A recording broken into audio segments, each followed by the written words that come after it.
I'd like to introduce you to Marc Chagall, who is an artist from Belarus who is famous for his memory images.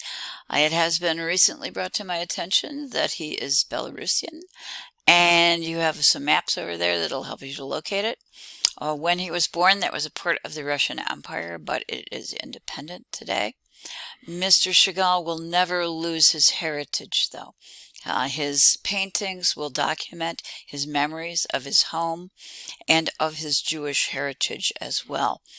He is going to create images. Let's look at one of them. Okay, this one is located in the Museum of Modern Art in New York City. It's called Eye in the Village, so you can get a look at it there.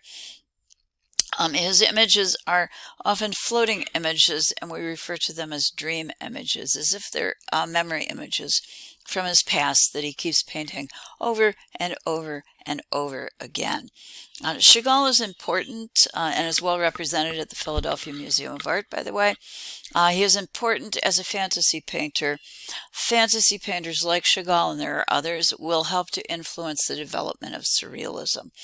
By presenting and making, I'm going to say permissible, the use of fantasy and dreamlike images in major serious works of art. This particular painting would be typical of Chagall. It was done in 1911, 1 year after he leaves his homeland in Belarus to come to Paris. And again, like Picasso, he's coming to Paris because this is where the action is. This is where you need to be to see what's going on in the world of art. It depicts a world beyond the laws of science. Gravity does not apply here. Certainly scale does not apply here. And certainly in terms of color, naturalism does not apply here. We see a green-faced peasant on the right side of the composition who's going eye to eye with a rather large goat. That is a pun, essentially, for the name of the painting, I and the village, and we can see a village in the background. Scale doesn't matter. Inside the goat is a milkmaid who is getting milk. Behind them are two members of the community, traditional community, Jewish community.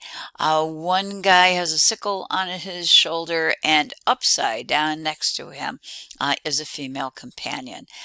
If you take a look at the houses, maybe detail in the upper left, you're going to be able to see, hopefully you can see, some of them are turned upside down, and I'm hoping it's not cut off. The one to the far left, which has a face in it, is actually a church. There's a cross on the very top of this. The peasant, in fact, is wearing a cross around his neck, which you can see in the detail lower left. Chagall, who was born a Jew and lived as a Jew, nevertheless did not consider his art to be limited to a Jewish audience. He thought that it was aimed at all of humanity, and he often paints images, in fact, that are specifically Christian, including images of the crucifixion. So he creates an art that is universal. He also is creating an art rich in color, maybe influenced by Fauvism, which certainly would have been well known in Paris at this time, and also an art that fractures forms, segmenting forms, and that almost certainly is coming out of Cubism. So he's responding to folks like Matisse and to folks like Picasso, but at the same time creating images that are distinctly his own. For one thing, these are happy images, and that's one of the things that makes Chagall such a delightful artist. He gives us kind of warm, happy memory images of his past, and these past images seem to remain important to him throughout his lifetime. This is just another for you to take a look at. It's Bride and Groom with the Eiffel Tower. It was painted much later. I'm sorry, my dates are not, they were not typed correctly at the bottom. They're supposed to read 1938 to 1939. This is located in the Pompidou in Paris. This shows us a subject that is near and dear to his heart, and it is the subject of love. Picasso, I think, deeply loved his wife Bella. He marries her in 1915, and throughout his lifetime, this is a painting many years after the marriage, 23 years after the marriage. He's still returning to themes of love and of union. It's also filled with fantasy, and again defying the laws of gravity. The couple kind of floats in the air due to their happiness at their union, and they may be carried also by a fairly large chicken. There is an angel fiddling that is also catching a ride on the chicken, and then up above you can see another fiddler, I believe. His fiddle, however, morphs into the shape of a goat who's actually holding the bow. There are no boundaries in terms of realism in Chagall paintings. Everything is fair game, and everything seems to suggest a warm and loving, distant memory of his past life as a Jew in Belarus. Take a look at the background, middle left. There is a hut, and that has a bride and groom in it, and that's a traditional formula for Jewish weddings in Chagall's village, his homeland. And this is a reference to the recent marriage of this couple, warm and loving and floating away in happiness. Just a couple quick more examples. The one on the right, again, deals with the theme of love. It is by Chagall, and it is many years after he married, many years after he was engaged. It is a couple embracing, and it's called The Fiancés. They are individuals who've just become engaged and are planning their life, and an angel comes down to bring them a bouquet, essentially visiting them and sharing and celebrating their happiness. And the one top left, I just like it. It is typical of Chagall. There's a guy, blue face, seeming to swim through the sky. Everybody seems headed in the direction of a tree. Underneath the tree, there is a donkey playing a musical instrument, fairly small in scale. And then again, the world's largest red chicken. Totally from the realm of imagination of Chagall, but generally a kind of childlike fantasy world that is very pleasant and very loving. Surrealism is going to develop in the 1920s, and in particular, it's going to be announced in 1924 by André Breton in a manifesto, another manifesto. And it is going to be defined as, quote, pure psychic automatism. Okay, automatism basically means automatically creating something. And the pure psychic part drawing from the subconscious. So pure psychic automatism in the absence of control exercised by reason. And you can think back to influences from Dada and to ideas associated with random chance. Okay, it is going to draw on dreams and the subconscious. Dali, in fact, will describe his works as referencing dream photographs, as being paintings of a dream or a deep subconscious image that he's actually capturing as a photograph. It's also going to be influenced certainly by Dada. It's going to be influenced also by Jung and Freud, both of them important psychologists whose writing helped to certainly shape the 20th century. Freud, of course, talks about dream theory. Jung talks about universal archetypes or symbols that are shared by all of us. The Surrealists hope to be able to reach these in the subconscious by attaining something like a dream state and culling them, pulling them out, and being able to paint them. At least that's what they claim and what they tell us.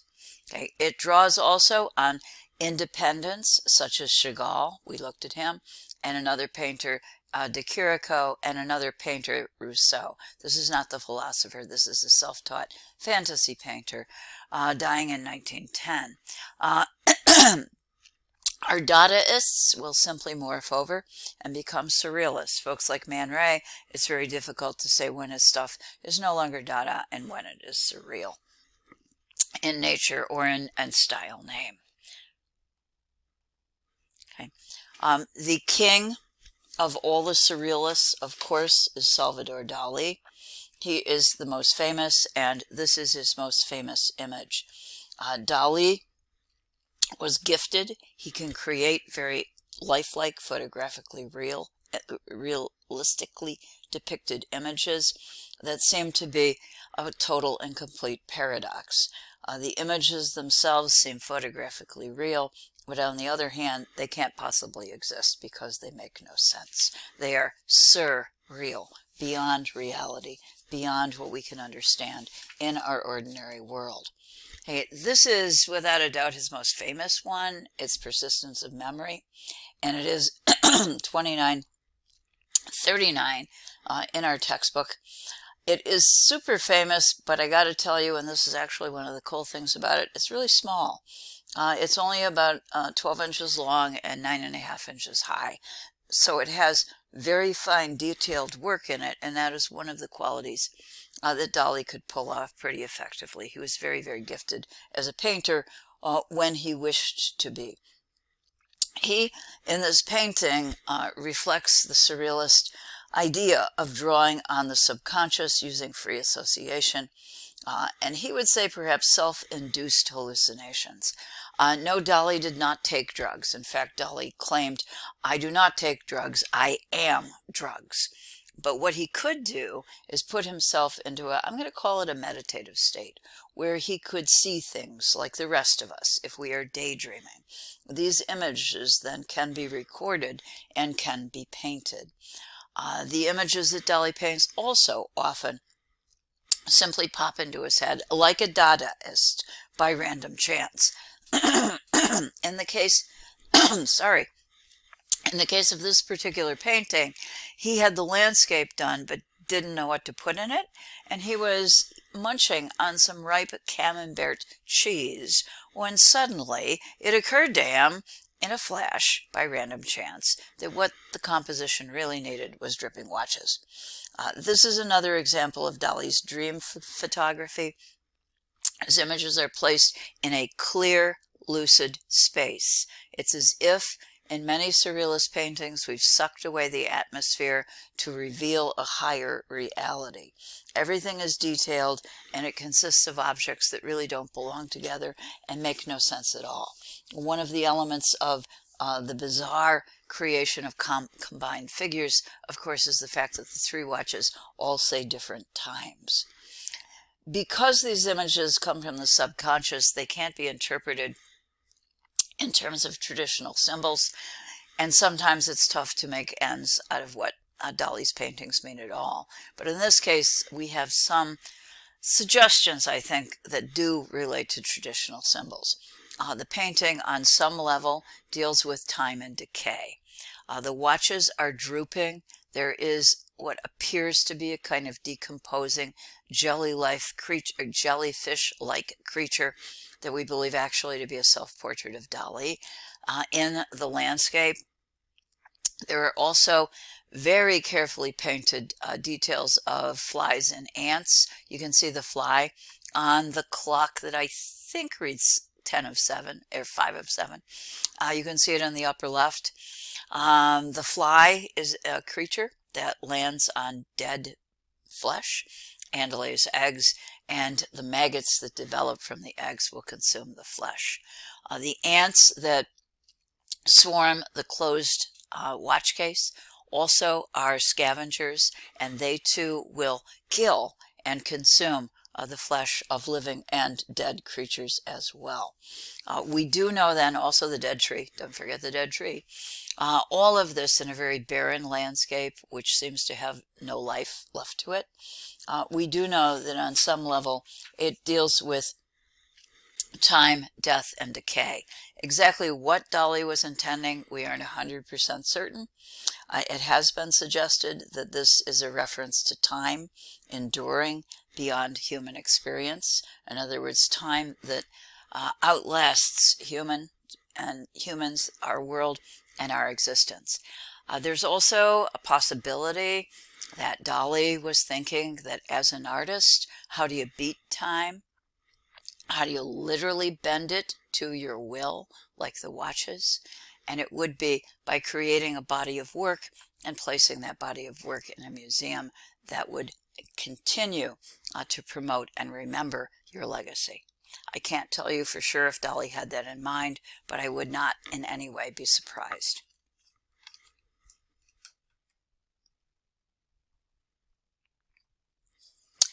This is another example. I just want to show you two more Dalis. There's one, I'm going to say, branch of surrealism that deals heavily with the idea that a surrealist painter should cause the viewer to question what is real. And I think that it applies to this painting. It's a slave market with a disappearing bust of, and I'd like you to kind of, as I'm talking, find the bust and perhaps identify the person that is being depicted by that bust. It depicts Gala, his wife, located on the left as she stares into the face of someone in the bust, causing that image to disappear. Behind her, there are numerous figures, some of them painted in Spanish costume and representing a slave market. The architecture is chipped and worn and bizarre, just as the pedestal that is supporting the bust in the center of the composition is also chipped and nicked. There's this, in other words, a sense again of the passage of time, but Dali is particularly fond of depicting suggestions of decay and decomposition in his images as well.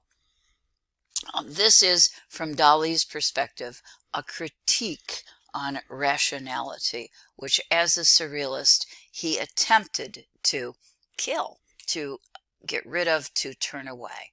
Okay, let's take a look. If you haven't figured out the bust yet, it is of Voltaire. The bust of Voltaire, which is located just about smack dab in the center of the composition. Voltaire is a figure from the Enlightenment, French 18th century philosopher who represents reason. And what Gala is doing with the power of her glance is causing reason to dissolve. Typical of Dali's images, often decaying, often dissolving, often moving between two modes of existence. This painting also simply raises a fundamental question of what is real. You're looking at this. Is that a depiction of slaves dressed in black and white costumes, or is it the bust of Voltaire? And this is one of the games that surrealist painters tend to play with their audience.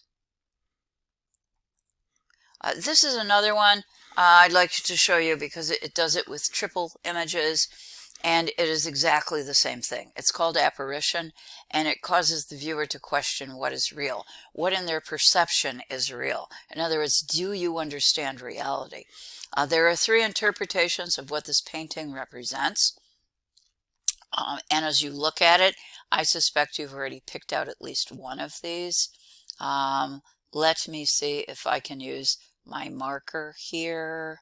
I'm going to try this box right here. This one is both a human face, and I think you can see the chin of it located here, the eyes of it, one, and the hair up here.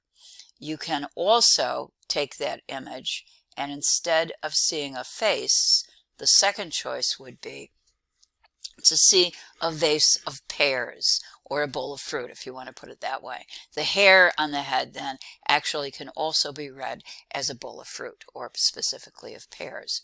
Okay, now in addition to that, and this is maybe the harder one to see, I'm not sure, we can also find the head of a doggy located right here. The aqueduct running across the landscape is the doggy's collar. This is a line that runs down the back of the doggy, the rump of the doggy, and the legs of the doggy. And then we can come over the belly of the doggy, and this becomes the front leg of our doggy. Okay. What Dali would ask us, quite simply, is, well, which is real?